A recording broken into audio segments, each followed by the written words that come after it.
Bonjour à tous. Le mois d'août, c'est le mois des voyages. Alors, je vais vous en raconter quelques-uns.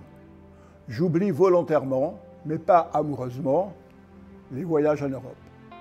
Mon premier grand voyage, 1969, c'était à Tokyo, à Hong Kong, à Bombay. À Tokyo, je faisais une étude de marché pour un grand constructeur automobile. La première découverte, c'est soudain, mes interlocuteurs de Honda s'arrêtent de parler et me disent « Nous avons une interruption, nous reviendrons ».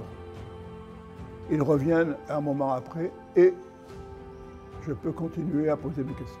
L'ambassade de France, le lendemain, m'a dit « Heureusement qu'on vous connaissait, parce que quand ils ont quitté la réunion, c'était pour nous téléphoner pour savoir qui vous étiez. » D'ailleurs, c'était intéressant, puisqu'ils n'ont plus répondu à aucune question, même des concurrents de la boîte que je représentais.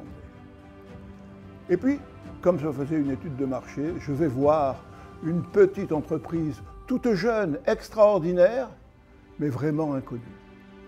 C'était Toyota, aujourd'hui premier mondial. Mon deuxième voyage à partir de Tokyo était arrivé à Hong Kong.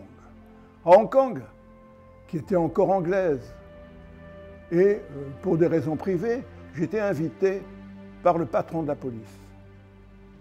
Et le jeune, qui était à peu près de mon âge, de me dire « Je vous propose d'aller voir la Chine dans les nouveaux territoires, et pour ça, il faut payer un taxi clandestin. » Malgré mes peu de sous, je vais avec un taxi clandestin à la frontière chinoise, au nouveau territoire. Et là, évidemment, d'abord, c'est le petit livre rouge de Mao. À l'époque, c'était là. Et puis, curieusement, le bus de la ville qui arrivait tranquillement, beaucoup moins cher que le taxi clandestin. Mais c'est vrai que mon collègue était sous protection.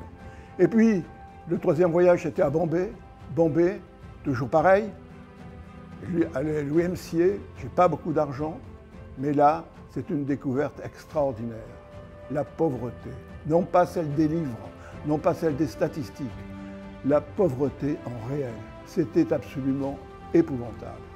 Nous changeons d'UMCA pour aller dans un autre hôtel, j'aurai l'occasion d'en revenir, mais surtout, la pression énorme dans la ville. Un mendiant, un pauvre, se faisait tabasser littéralement par son singe pour ensuite pouvoir faire l'aumône. C'était vraiment affolant et affreux.